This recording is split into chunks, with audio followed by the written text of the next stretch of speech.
পোনপ্ৰথমে আপোনালোক সকলোকে যিসকলে চাকৰি উত্তীৰ্ণ হৈছে তেওঁলোকক শুভকামনা জ্ঞাপন কৰিছোঁ। আপোনালোকে ইমান দিনে বহুত কষ্ট কৰিলে আৰু সেই কষ্টফল আজি পাবলৈ সক্ষম হৈছে বুলি মই অনুভৱ কৰোঁ। আমি যেনেধৰণে আপোনালোকক শুভেচ্ছা জ্ঞাপন কৰিব লাগিছিলে হয়তো তেনেকৈ ধৰণে কৰিব পৰা নাই আৰু তোমালোকৰ লগত অহা মা দেউতা সকলোৰে ওচৰত মই ক্ষমা প্ৰাৰ্থী। আমি যেনেধৰণে আপোনালোকক শুশ্ৰূষা কৰিব লাগিছিলে তাত ক'ৰবাত হয়তো ভুল থাকি যাব পাৰে। এতিয়া অকণমান ফ্লেশ্ববেক কাহিনীলৈ। মই অলপ আগতে এটা পডকাষ্ট কৰিছিলোঁ। পম্পী আছিলে, অৰ্পণা আছিলে, এনেকৈ ধৰণে তৰালী আছিলে।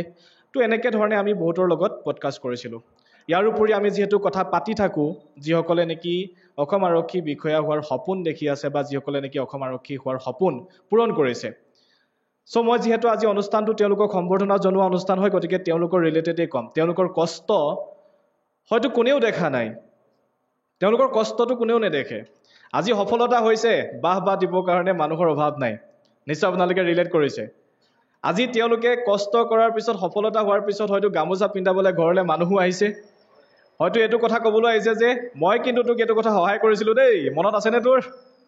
মই কিন্তু তোক এনেকৈ ধৰণে এইটো কৰিছিলোঁ, ফিল্ডত যাওঁতে এইটো কৈছিলোঁ, মনত আছেনে নাই? এইখিনি কথা কিন্তু কৈছে চাগে কোনোবাই নহয় কোনোবাই। আজি যিসকল আমাৰ মাজত আছে, যিসকলে চাকৰি পাইছে, তেওঁলোকৰ লগত মাক দেউতাক বা ককাইদেউ তেনেকৈ ধৰণে আছে, তেওঁলোকে অনুভৱ কৰিব পাৰে। বিশেষকৈ মই অনুভৱ কৰিব পাৰোঁ যে মাকে আৰু দেউতাকে যিটো অনুভৱ কৰিছে, যিটো কষ্ট স্বীকাৰ কৰিছে সেইটো হয়তো কোনেও কৰা নাই। কাৰণ মোৰ অভিজ্ঞতা আছে। মোৰ অভিজ্ঞতা এইটোৱে আছে যে মোৰ দেউতাই, মোৰ মায়ে মুগা পুহি মোক পঢ়াইছিলে। গতিকে সেই সময়ছোৱাৰ পৰা কষ্ট কৰি আমি ডাঙৰ দীঘল হৈ আহি এই পৰ্যায় পাইছোঁ। গতিকে সেই যিটো অনুভৱ, সেই অনুভৱটো মই কৰিব পাৰোঁ। অসম আৰক্ষী যিসকল এতিয়া বৰ্তমান চাকৰি পাইছে, এটা কথা চবেই ভাবি থাকে যে সহজে পাইছে। চবেই ভাবে যে এনেই ইজিলি পাই গ'ল, পৰীক্ষা দিছে পাই গ'ল, কপাল ভাল আছিলে। এটা শব্দ বহুত ইজি যে কপাল ভাল আছিলে কাৰণে চাকৰি পাই গ'ল। কিন্তু ৰিয়েলিটিত হয় জানো এইটো কথা? কপাল সঁচা কথাটো মোৰ এতিয়া হাঁহি উঠে আজিকালি কপাল ভাল শব্দটো শুনিলে মানে। ইয়াত যিসকলে চাকৰি পাইছে তেওঁলোকে কমচে কম 5 বছৰ বা 4 বছৰ কষ্ট কৰিছে। কোনোবাই অসম আৰক্ষী বিষয়াত ফাৰ্ষ্ট এটেম্পটত পাইছে সঁচা কথা, কিন্তু অসম আৰক্ষী বিষয়া হোৱাৰ আগতে হয়তো ফৰেষ্টত এক্সাম দিছে, হয়তো অন্যান্য এডিআৰই এক্সামত বহিছিলে, হয়তো SSC এক্সাম দিছিলে। গতিকে এক্সাম বহুত দিলে, অভিজ্ঞতা বহুত বুটলিলে আৰু সেই অভিজ্ঞতা বুটলাৰ পিছতহে এইবাৰ অসম আৰক্ষী বিষয়া এজন হ'ব পাৰিছে। গতিকে সেই কষ্টখিনি কোনেও নেদেখে যে 4-5 বছৰ দিনে। এতিয়া আমি কথা পাতি থাকোঁতে মই গম পালোঁ যে এজনে 3 বাৰকৈ দৌৰিবলৈ গৈছিল। ৰাতিপুৱা শুই উঠি দৌৰিবলৈ যায়, দুপৰীয়া দৌৰিবলৈ যায়, আকৌ সন্ধ্যা দৌৰিবলৈ যায়। তাৰ পিছতো আকৌ ৰাতি আহি 8:30 বজাত আমাৰ ক্লাছলৈ অপেক্ষা কৰে বা মোৰ ক্লাছ নহ'লেও বেলেগৰ ক্লাছলৈ অপেক্ষা কৰে বা অনলাইন ক্লাছেছ চাই, নহ'লে কিতাপ পঢ়িবলৈ আৰম্ভ কৰি দিয়ে। এবাৰ অনুভৱ কৰক, দুপৰীয়া 11টা বজাৰ পৰা ঠিক 3 বজালৈকে ৰ'দটো কেনেকুৱা হৈ থাকে। সেইটো ৰ'দত যিজনে গৈ ৰানিং কৰিব পাৰিছে, দৌৰিব পাৰিছে, সেইজনৰ সমান আমি বাকীসকলে কষ্ট কৰিব পাৰিছোঁ নে নাই পৰা? তেতিয়াহ'লে কেনেকৈ কপাল হ'ল সেইখন যে কপাল ভাল আছিলে চাকৰি পাই গ'লোঁ? আপোনালোকে কৰি দেখাওক যিসকলে বৰ্তমান কপাল ভাল, বেলেগৰ ভাল হৈছে বুলি কৈছে, নহয় জানো?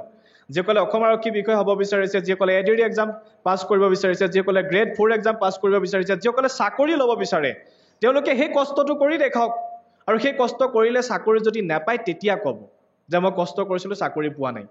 হয়তো ক'ৰবাত নহয় ক'ৰবাত 5 বছৰ নালাগে 10 বছৰ চেষ্টা কৰাৰ পিছতো আমি চাকৰি নোপোৱা কেণ্ডিডেটছো দেখিবলৈ পাওঁ। কিয় পাওঁ তেনেকুৱা ধৰণৰ কেণ্ডিডেটছ? কিয় তেওঁলোকে 10 বছৰ পিছতো ছাকচেছ হ'ব পৰা নাই? তেওঁলোকৰ কপাল বেয়া নেকি? মই যদি কওঁ তেওঁলোকৰ কপাল বেয়া নহয়। তেওঁলোকে কষ্ট কৰিছে ঠিকেই, কিন্তু কষ্ট কৰিলে নহ'ব। এটা শব্দ আছে স্মাৰ্ট ৱৰ্ক। কষ্ট কৰাৰ লগতে আমি স্মাৰ্ট ৱৰ্কো কৰিব লাগিব। যদিহে কষ্ট কৰিলে ছাকচেছ হ'লহেঁতেন তেন্তে আজি আমাৰ গোটেই ভাৰতবৰ্ষত যিসকল খেতিয়ক আছে আটাইতকৈ ধনী মানুহ হ'লহেঁতেন, যিসকল ৰিক্সাৱালা হয় আটাইতকৈ ধনী মানুহ হ'লহেঁতেন। কাৰণ এজন ৰিক্সাৱালাই যেতিয়া নেকি এটা বস্তা ওপৰত উঠাই বা ৰিক্সাখন টানি নিয়ে, এবাৰ নি চাব তেতিয়া গম পাব, অনুভৱ কৰিব। এজন খেতিয়কে যেতিয়া নেকি ৰাতিপুৱা 5 বজাত শুই উঠি 10 বজালৈকে কোৰ মাৰিব, তেখেতক এবাৰ সুধি চাওক কষ্ট কি বস্তু হয়।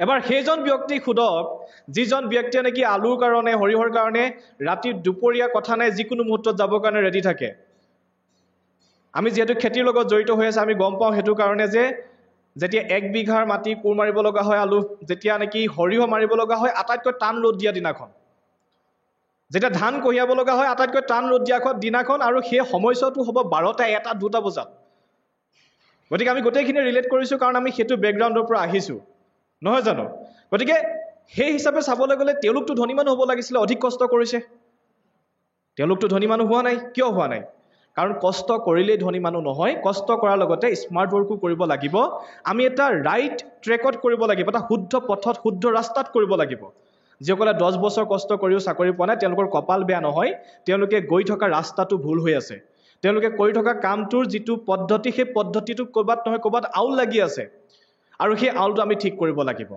গতিকে তেওঁলোকে তেতিয়া সাকসেস হ'ব এতিয়া আমাৰ ইয়াত যিসকল আছে তেওঁলোকে সেই আউলটো ভাঙিলে সেই আউলটো ঠিকঠাক লগালে সেই কাৰণে তেওঁলোকে সাকসেস পাইছে গতিকে পুনৰবাৰ তোমালোকক মই শুভকামনা জনাইছো বহুত এটা ভাল লাগে এটা প্ৰাউড মোমেন্ট হয় যে আমাৰ দৰে অনলাইন এটা ক্লাছতো তোমালোকে ভৰসা কৰিছা তোমালোকে বিশ্বাস কৰিছা কাৰণ আমি যেতিয়া জাৰ্নি আৰম্ভ কৰিছিলো সেই সময়ছোৱাত আমাক বেয়াকৈ গালি পৰা মানুহৰ সংখ্যা বেছি আছিল হেতু কাৰণে মই ৰিলেট কৰিব পাৰো তোমালোকৰ চাগে তেনেকৈ নহয় কৰবাত হৈছে এটা দুপৰীয়া 12টা বজাত গলে দুপৰীয়া 12টা বজাত চাকৰি লৈহে এৰিব হয়নে যেতিয়া নেকি অকমান মানে বিয়া হবা কৰবাত নোযোৱাকে থাকিলে বা এইবোৰ মদৰ আড্ডা হয় বা এনেকুৱা ধৰণৰ হয় সেইবিলাকত যেতিয়া নোযোৱা হয় এবাৰ চাকৰি লৈহে এৰিব দেই এইটো ইনসাল্ট ঠিক সেই একে ধৰণে মোৰ লগতো হৈছে আমি যেতিয়া ইউটিউবৰ জাৰ্নি আৰম্ভ কৰিছো তেতিয়া মোকো কৈছিলে আৰু কাম নেপালি তই আৰু আচৰিত কথা এটাই যে ইউটিউব বুলি ক'লেই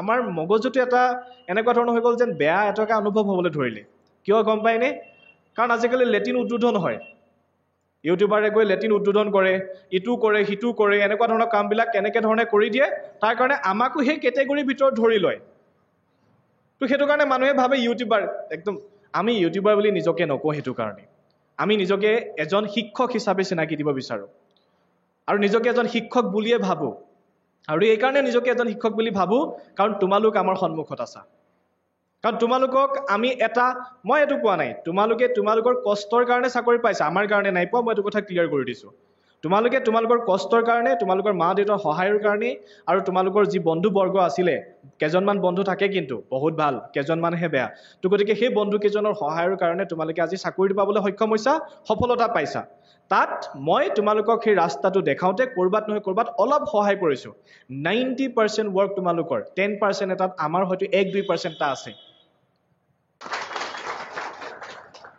আজি অসমখনত যদি সকলোৱে আমি লক্ষ্য কৰি চাব ভাল ধৰণে তোমালোকৰ লগত যিসকলে প্ৰস্তুতি কৰি আছিলে কৰবাত নহয় কৰবাত অকনমান হলেও তোমালোকত কৈও পিছতে আছিলে হয়তো তেওঁলোকে এটা অনুভৱ কৰা নাই ভাবিব মোৰ লগৰজনৰ লগত মই একে ধৰণে পঢ়িছিলো একে ধৰণে দৌৰিছিলো একে ধৰণে খোৱা বোৱা কৰিছিলো ফুৰিছিলো মেলিছিলো কিন্তু সি চাকৰি পালে মই নেপালো সি চাগে ৰাতি শুই উঠি মনে মনে পঢ়িছিল দেই কিন্তু কথাটো তেনেকুৱা ধৰণৰ নহয় কথাটো হ'ল এটাই যে কনসিস্টেন্সি এটা ওয়াৰ্ড মই সদায় কওঁ ডিসিপ্লিন যেটো নেকি আমি কেতিয়াও মেইনটেইন নকৰো কিন্তু তোমালোকে কৰিলা কাৰণে সাকসেস হৈছা তোমালোকে কনসিস্টেন্সি মেইনটেইন কৰিলা কাৰণে সাকসেস হৈছা যিসকলে মেইনটেইন কৰা নাই তেওঁলোকে এতিয়াও সেইখিনি সুধৰণি কৰাৰ সময় আছে আৰু তেওঁলোকে এতিয়াও সাকসেস হোৱাৰ সময় আছে নিজৰ দায়িত্বক সদায় গুৰুত্ব দিবা যেনেকৈ এই যে অতীতত যেনেকৈ ডিসিপ্লিন মেইনটেইন কৰি আহিছিলা হাৰ্ড ওয়াৰ্ক কৰি আহিছিলা ঠিক তেনেকৈ আগন্তুক আহিব লগা দিন কেইটাটো কিন্তু মেইনটেইন কৰিবা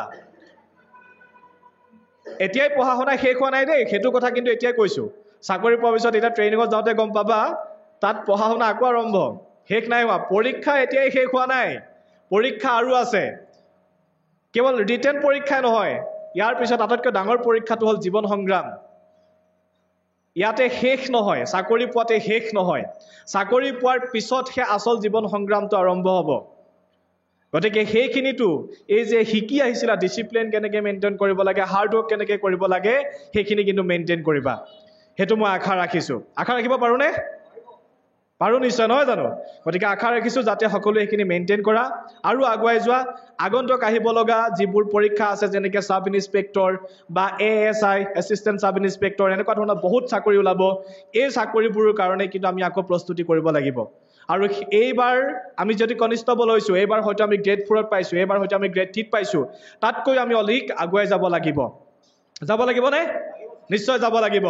গতিকে ইয়াকে কৈছোঁ, সকলোকে পুনৰবাৰ এই সম্বৰ্ধনা অনুষ্ঠানলৈ স্বাগতম জনাইছোঁ আৰু বহুত বহুত শুভেচ্ছা জ্ঞাপন কৰিছোঁ। আৰু জীৱনত যাতে আগুৱাই যোৱা আৰু সফলতা লাভ কৰা তাৰ কামনাৰে মোৰ এই চমু বক্তব্য সামৰণি মাৰিছোঁ।